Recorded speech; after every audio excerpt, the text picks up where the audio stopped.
Мисоли як суда аз физика 4 вазишга масояшо мувофиқан 40, 50, 30, 45 бо сурати яхела медаванд. Импульси кадом барзга асама зиёдтар аст. Импульс аввал импульсро ба худ биёрем. Импульс дар асл чӣ буд формулаш? Ин бо қувва вақт зарб мекардем, лекин боз чӣ гуфта метавонем? Ин ҳам боз масса қатъи суръат, фарқи суръатҳо, фарқи моментумҳоям гуфта метавонем.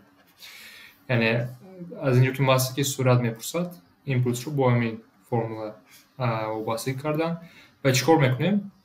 Чӣ хеле ки мебинем масса кадомаш аз ҳама зиёд боша, агар суръатҳо якхел боша, импулси ҳамон ҷисм аз ҳама зиёдтар аст. Аз инҷо мебинем ки массаи дуюм ҷисм аз ҳама зиёд аст. Баъд кадом массаи якум, массаи чорум, баъд массаи якум, баъд массаи сеюм мебиёяд. Яъне аз ҳама импулси зиёд дар ҷисми дуюм аст. Яъне саволи мушкил нест.